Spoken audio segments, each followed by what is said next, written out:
Good morning! Good morning! Yan, thank you Ma'am Sari sa pagpapakilala mo sa atin. Bali, ako din po ay isang Ilocano. Sino ba bang Ilocano dito? Yes. Pwede niya Ilocano lang tagatan? Hello? Sa mga taga-NCR? Ano? Hindi nila maintindihan ng Ilocano. Ano? So, Gromax. Gandang pangalan, ano? Mabilis na paglaki. Gromax. So, guys, if you love agriculture, talagang agriculture is great. Ako kasi simulat sa pool, ako ay nagkaisip ay nasa field na ako ng agriculture. Yan, nakikita mula noong nagkawalay na ako, sa agriculture na ako. Meron mga taga-Isabela dito. Yan, meron taga-Isabela. Alam nila kung ano ang Isabela. Agricultural land yan. Rice and corn granary po ang Isabela. So ako po ay lumaki sa pagbubukid. So noong po ako ay nasa bukid, nung ako ay napupunta sa bukid, mga 7 years old pa lang ako noon, marunong na akong magkapas, marunong na akong magtanim. So guys, sa paglagi ko sa bukid, naiisip ko, marami kong katanungan about sa agriculture, about sa paano pagtanim, paano paglaki. Maraming katanungan. Kaya ako po ay pinili ko po ang kursong agriculture para po yung mga katanungan ko doon sa pagtatanim o sa pagsasaka ay aking masagot. So, yun nga, kumuha ko ng kursong agriculture, yun at nasagot na ngayon yung mga katanungan ko doon ako ay bata pa. Kasi isipin ko noon, kapag nagkakapos ako, naupo ako sa isang pilapil, niisip ko, hanggang dito na lang ba ako? Hanggang dito na lang daw, hanggang doon na lang ako sa agriculture. Pero ngayon, iba naman na. Noon nasa pila ako ngayon nandito sa aircon. Yun yung maganda pala dyan. Akala ko doon lang ako sa farm. Power! Kasi minsan, nasubukan ko din nagtrabaho sa survey, sa pagsusok ng lupa. Mainit din pala doon. No, mainit din. So, ayan guys, Gromax. Di ba ito first time na magkaroon ng agricultural product ang Avantage International? Yes. Yan. That's great, guys. So, palakpok naman dyan! Guys, if you love this Gromax, mamaya sa inyo. Isa sa inyo, itong Gromax, magbibigay ng Ferrari sa inyo. Yeah. Paano? Sa paano paraan, guys? Paglabas mo ng Metro Manila, north, south, paglabas mo, nasa farmland na makikita mo. Di ba? Di ba? Guys, ang urea alone, yung 4600, ang ginagasto ng Pilipinas sa urea pa lang 200 billion annually. That was 2003 datos. How much more ngayon? Nag-increase ng paggamit ng fertilizer. Guys, isa sa inyo, makamit yung 1%. Magkano 1% ng 2 billion? Ay, grabe, power. Grabe na! So, ibig sabihin, pag 1% ng 2 billion, makakuha ka ng Ferrari mo. Sobra-sobra pa, barya-barya. Diba? So guys, ito lang sabihin ko sa inyo. Mahalin natin itong Gromax lang, sigurado, i-elevate ang kabuhayan nyo. So, Gromax, Organics 4-in-1. Why 4-in-1? Dahil ang ating Gromax, andito yung kanyang guaranteed analysis. Hindi lang masyado makita, pero mamaya makikita natin sa mga next slides. Yung tinatawag nun is the nitrogen. Nitrogen is nitrogen, yan yung isang macronutrients na kailangan ng plants. Nitrogen, meron tayong 16% ng nitrogen. Yan. Tapos ito, amino acid, meron tayong 10%. And then, unique acid 50%, then the potassium as the life side, 1%, and then 70% of organic. Guys, itong product natin kaya siya 4-in-1 kasi in one pack, pinagsama-sama ngayon ang nitrogen, amino acid, humic acid, saka potassium. Saka meron siyang organic, saka meron siyang 70 trace minerals. Meron siyang 70 trace minerals. So, ito po, Gromax. So, hiramin ko muna ang mga tenga nyo, no? Sa uli ko rin mamaya after nito. So, Gromax. Mabilis ng paglati daw. So, Gromax is the first of its kind fertilizer, contains macro and micronutrients, soil conditioner, and growth promoter. Kaya tinawag siya na 4-in-1 fertilizer. Kasi nga, meron na macronutrients at micronutrients. Yung tinatawag nating macronutrients, ito yung mga nitrogen, phosphorus, potassium, calcium, magnesium, saka sulfur. Ito yung mga macronutrients. Ito yung pinakamalaking volume na kailangan ng halaman sa soil. Ano? Ito. Saka ito naman micronutrients, nandiyan ang sample niyan na zinc, iron, molybdenum. Nandiyan po yung mga micronutrients. As soil conditioner kasi nga, meron siyang organic saka humic acid. Yan. Mamaya yung mga yan, ay mapag-aralan natin kung ano yung mga functions at saka benefits ng paano yun nasa Gromax. Then, in the Philippines, combining humic acid with nitrogen, amino acid, and potassium, and it is in powder form. So, Ma'am Sari, asan yung yung pakita natin kung ano yung tsura ng ating product. So, this product helps plants improve absorption of macro and trace nutrients by enhancing the opening of stomachs or stomata. It is proven to increase crop resistance during adverse conditions. Guys, ito po ngayon yung tsura ng ating product, Gromax. In powder form, 100 grams. Yan. Maganda, no? Yan. So, at this time, ang product natin is naka-sticker pa. Pero pagdating ng panahon yan, buo na ito, na-imprenta. Buong itig na siya. Yan po. So, ito po.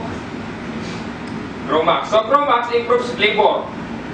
Ito, pinapaganda niya yung flavor nung produce, nung ginamila natin na mga vegetables or mga crops. Color, yung kulay niya, makintab. Saka firmness, yung pagiging buo. Then, and preservation of the fruit.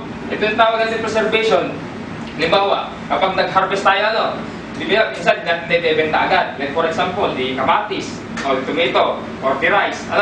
Yung tomato minsan, kapag harvest natin, at hindi natin ibenta agad, di ba, madaling mabulok. Ngayon, sa paggamit natin ng ating product, na maintain natin yung quality ng product, dahil paggamit natin dito, ma-preserve natin siya. Yan. Mas longest yung hindi siya magiging mabulok agad. So, it also helps the plants adjust the right pH for the soil, thereby restoring the fertility of soil. Ito po, yung ating soil, ina-adjust niya. Kung saan nag-a-adjust siya yung pH na sasabi natin yung per height pagsukat. Yung pH kasi, yan yung pagsukat ng per hydrogen ion doon sa lupa. Meron itong range na 6.5 pababa hanggang 1, yun yung tinatawag nating acidic. Then yung 6.5 to 7.5, yun yung tinatawag nating neutral. Then 7.5 pataas, yun na yung alkaline. Ano po? So ngayon, hindi porket sinabi na alkaline yung soil mo, maganda na ang ani. So, alam natin na kapag acidic ang soil, talagang down ang ating yield, ang ating harvest. So, hindi porket ibig sabihin na alkaline yung soil mo, ay maganda rin yung ani. No guys. The ideal is the 6.5 to 7.5. The neutral. In that range, 6.5 and 7.5, yan nagiging available ang lahat ng nutrients. Because in acidic, there are only few elements na available or sila ay active na pagkain ng halaman. Ganon din doon sa alkaline. So ang pinaka-ideal is 6.5 to 7.5 para maging yung lahat ng elements is available for the plants. Yan po. With its high amino acid content, it helps the formation of proteins and plant cells. Yan. Pinapaganda niya yung formation ng proteins sa plant cells nung halaman because of the high amino acid. Meron tayong 10% of amino acid. Yan po. Sir, pwede mo question? Sir, padalas siguro after na lang ng presentation, para hindi tayo, Okay. para mas maganda yung sequence po natin. Sige, na lang. Preserve mo na lang yung question. Stop na yung question, sir. Tapos sagutin natin mamaya kung hindi natin masagot, the next time na lang. Hindi. Wag lang pera, ha? Yan, ito na po yung current analysis po ng Gromax. Meron tayong humic acid 50%, nitrogen 16%, amino acid 10%, then potassium is 1%, then organic matter is 70%. Yan. Lista nyo na yung mga katanungan nyo. Huwag nyo lang tanungin kung may asawa na ako o wala pa. Yes! Pwede? Love life. Kasi kanina galing ako dun. mga dalaga ang aking presentan, kinakabahan ako. Yan, ito punta lang po tayo sa functions and benefits of the quarantine analysis. Humic acid. Humics are the most natural and organic way to provide plants and soil with a concentrated dose of essential nutrients, vitamins, and trace elements. They are complex molecules that exist naturally in soils. They are natural in soils, fields, oceans, and fresh waters. The best and most concentrated sources of humic acids are derived from a compressed organic compounds known as leonardite, derived from freshwater deposit. Guys, itong tinatawag natin humic acid. Ito ngayon, ito yung tinatawag natin lignite coal. Are you familiar with coal? Coal, yung itim siya, itim. The coal, yung ginagamit nila na fuel. Fuel ng mga barko, mga train. So, yun yung coal. Yung product natin is before that, lignite coal. Before that. Yung lignite coal, ito ngayon yung mga dead bodies. Dead bodies. Halimbawa tayo, namatay tayo. Kakain tayo ng mga soil microorganism. Di tayo magiging na ngayon. Madidecompose tayo. So, itong humic acid, ito nga yung end product ng decomposition process. Ito na yung end product. So, ito tawag natin lignite coal or leonardite dahil natuklasan ni Dr. Leonardite. Yan po. Kaya tinawag na leonardite or lignite coal. So, leonardite is a complete decomposed remnants of living. Yan, bumalik na kasi wala lang hinawakan ko kasi nun eh. Pala, saka tabas lang. Saka traktor. Kaya minsan, kapag kumahawak tayo ng gadget, nagkakamali tayo. Ito pala gamitin. Kaya ko minsan, paggamit, ganun palang gamit. Kaya ko sa bumabalik. Yan po. Leonardite is the completely recomposed remnants of living organisms derived from hundreds of years of purification. Tignan natin, no? Hundreds of years sila na na-decompose doon sa loob, na-compact sila, na-squeeze, then naalis yung water niya hanggang na-compact siya, naging coal siya. Yan na ngayon yung humic acid or yung leonardite. Kaya ito sinasabi natin. Like manures and other organic compounds that are used to build richly fertile compost. Yan. Yung mga manure, yung mga animal manure, yung vermicomposting, yung worm manure. Yun po, kapag na-decompose pa, nagdaan pa ng mga mahabang panahon yun ay mahuhulog siya sa humic acid or coal. Ano po? Pero yung isang kabang compost na quality compost, meron na siyang 45% of humic acid. 45% yung mga cow manure, bat manure, vermiworm compost, yun po ay meron na siyang average of 45% of humic acid sa isang kaban. Kapag yung quality compost, yung quality na. How much more yung hindi pa? Nasa mababa lang 2%. So you need a tons of compost to apply in 1 hectare para po ma-meet mo, para masatisfied po yung nutrients ng soil. So kailangan mo ng mga 1.5 to 2 tons of compost. So nasa ilang kaban na yon? In 50 kg. So you need kariton or karabaw para ipunta sila sa farm. Samantalang sa atin, punta ka sa farm, pinak mo na sa bulsa mo, kahit sa simple ka pa, sipon mo yung insum nyo ng yung minamahal, di ba? Masaya ngayon itong yan. So, leonardite is the end result of nature's own composting derived at the time when the earth had minimal pollutants, tingnan nyo, sa lugar na less ang pollution. Doon nakukuha ang magandang humic acid. Yan. Then, as a comparison, peat is derived from only a few years of decomposed organic matter. So, yung mga peat, yan yung bago mag-cold siya. Andyan yung process ng decomposition pa. So, pagka na-decompose na yan, ang end product na is yun na yung humic acid. Nagets ba? Yes.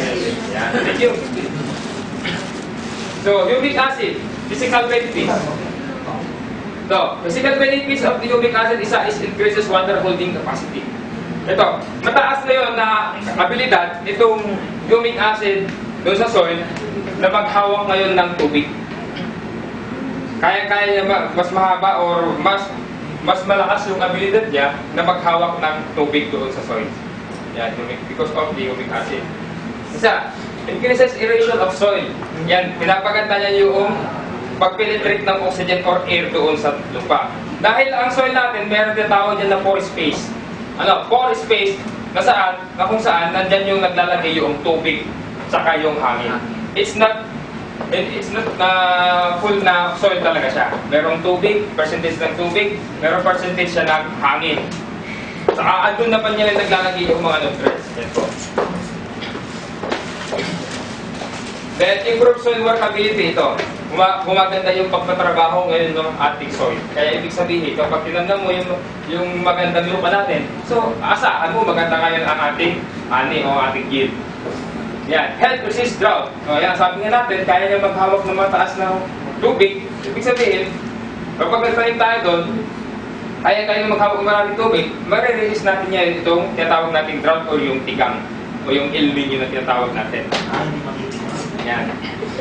Kasi, isa dito na nag-cause na ang daling matuyo yung lupa natin because of the hazardous chemical that we have used succeedingly. Are you agree? Yes. Na yung successive na usage of the hazardous chemical na nasisira yung lupa natin, nagiging compact siya. Why? Because the soil microorganism nangamatay sila. Yan, wala na silang makain. Kaya yung gamit ng lupa mo, parang pinatong mo na yung halaman mo doon, tapos nilagyan mo lang ng abono na nabibili. But we do not know that the fertilizer, like for example, the urea, the 4600, they are using the gypsum as a filler. You know what is gypsum? Gypsum is the chemical that they are using in cement. That's why our soil is now becoming compact. Tumitigas, di ba? Tumitigas ka rin. Ang ating dapat gawin niya yun ay umpisahan na natin. Alam niyo ba, 1 centimeter thick of our topsoil. It was developed hundreds of years. But nasira, we need also decades to restore that fertile soil. So ngayon, kung hindi natin uumpisahan ngayon, anong mangyayari sa soil natin? Anong soil o anong lupa ang ating ipapamana sa ating mga anak? Guys, mag-isip tayo. Pwede nang gawin bahay. Pwede nang gawin bahay kasi matigas lang. Lupas ako po. Ayan. Kaya mag-isip po tayo. So, umpisa na natin ngayon. Para makapagsimula na tayo. Step by step. Ayan. Then, improve seedbed. Itong seedbed, sinasabi natin, ito yung parang kama siya. Doon natin itatanim yung seeds. Kaya tinawag na seedbed. Sabihin na Mrs. Bed. Tulugan ni Mrs. na bed. So, yan, seedbed, pinapaganda niya po ito. Ino-condition niya para at the time na i-transfer na muna po yung halaman, ay magiging na po siya. Handa na po siya sa kanyang paglaki. Yan. Gaya ng tao, diba? Yung mga bata, pinapainom ng mga vitamins. Para sa pagtanda niya, meron siyang baon para malakas yung immune system niya. Ganon din po itong product po natin. Yan. Make soil more friable and crumbly. Ito, kapag yung soil natin, ginamit natin ng Gromax, itong ginamit natin ng humic acid, kapag trinampol mo yung soil natin, they are easily broken into small fragment. Malambot sila. Yan po. And reduces soil erosion. Ito. Reduce niya yung erosion. Yung pagguho ng lupa. Kasi ngayon, yung mga lupa natin, kapag mulan lang ng malakas, nag-erode na. Yung topsoil natin, naagos na. Then pagdating mo the next cropping, wala na naman nutrients na iwan sa lupa mo. Why? Because of the hazardous chemical. Tignan mo, pag-spray mo ng yung herbicide, yung panda mo, pag-spray mo after mga maghapon, at di hapon, sa hapon na, patay na yung damo. Guys, ngayon, yung lupa mo naman niya yun, apektuhan. Apektuhan na yun. Yan. So, humic acid, the chemical benefits, retains water soluble in organic fertilizer in the root zone and releases them to plant when needed. Ito naman, itong humic acid pa pala, ang ginagawa niya is hinahawakan niya yung mga nutrients sa lupa. Hinahawakan niya. Then, ibinibigay niya kapag kailangan lang ng halaman. Yan. Doon lang sila sa root zone. Doon lang sila sa root zone. Then, i-release nitong humic acid if the plants needed nutrients. Yan. Next, promotes the conversion of number of elements into forms available to plants. Ito pa ang maganda. Itong humic acid, tumutulong siya sa mga conversion ng mga elements sa soil para maging available ngayon sa halaman. Kasi ang soil natin ngayon, mayroong mga elements dyan na hindi sila active. So ang gagawin ng humic acid, i-activate yan para ma-convert na maging pagkain ng halaman na available na food ng plants. Yan po, i-convert niya ngayon. Yan. Next, possesses extreme high ion exchange capacity. Ano tinatawag natin na ion exchange capacities? Itong ion exchange capacity tinatawag natin, yung halaman nagre-release siya ng anion sa soil. Ito namang soil, may nutrients yan. Siya naman yung nagre-release ng cation doon sa plants. Kaya tinatawag natin cation exchange capacity. Yan. So, ang nangyayari sa halaman kung bakit naninilaw siya, ang nangyayari po doon, release siya ng anion, wala namang pumapalit na cation or nutrients sa plants, kaya siya naninilaw ngayon, nagiging bansot siya. So ngayon, yung soil mo, meron ba tayong... Yung soil po natin, na poor in nutrients or the cations, ay kapag poor po siya, yung halaman natin, sure, nabansot siya or padak. So, ang gagawin niya ng humic acid, mag-a-activate siya ng mga nutrients or mga elements sa soil para i-transform niya or di kaya magiging bangko siya para kapag nag-release ng anion yung halaman, maipapalit niya yun itong soil doon sa halaman. Kaya tinawag natin siyang cation exchange capacity. Yan. So, drawing natin. Ito naman po yung halaman natin. Ito yung soil. Ito yung halaman natin. Pasensya na kayo sa drawing niya. Kasi sa drawing namin, puro straight naman kasi ang drawing namin doon. Kasi engineering. So, guys, ito yung tatawag natin cation exchange capacity. Itong halaman, magre-release ngayon ito ng anion.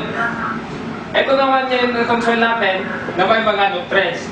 Yan yung mga positively charged. Andito yung mga nutrients, mga N, P, K. Andyan sila. Tapos, pag-release ng anion naman, ito namang soils natin, babalik niya sa halaman ngayon itong cation. Kaya tinawag silang cation exchange capacity. Nagpapalitan na sila. So, ibig sabihin, kapag itong soil mo is poor in nutrients or cation, release lang sa release, wala pumapalit, magiging bansot ngayon itong halaman mo. Ganun po yung nangyayari. So, gamit ngayon ng humic acid, yung mga nutrients na nandito sa lupa, chilit-chilit niya ngayon yan or iniipon niya para pag kailangan ng halaman, nag-release ng ion, may ipapalit agad siya sa halaman. Yun yung tawag natin cation exchange capacity. Participate in the decomposition of minerals. Yan. Pinapabilis na yung decomposition process doon sa soil. Halimbawa, yung soil, naglagay ka ng mga organic doon or mga dead bodies. Yun ang pinapabilis noong pag-decompose because of the humic acid. Yan. Increases buffering properties of soil. Yan po. Yung buffering na tinatawag natin, ito yung ionic compound. Itong an ionic compound that resists change in its pH. Ito. Yung pagpalit ng pH. Itong increases buffering properties of soil. So, sa bahala na nagpa-balance. So, ito ideal. Yan po. Then, chelates metal ions under alkaline condition. Ito ang sinasabi ko. Chinichilit niya para maipalit siya. inuipon niya. Ang meschelate, group niya o ginagawa niya sa akin nagiging bangko pa ng mga nutrients. Ano, para pag-release ng anion, may binabalik siya ngayon dun sa halaman. So, ito tawag natin cation exchange capacity. So, increases percentage of total nitrogen in the soil. Ito, pinapataas niya. Why?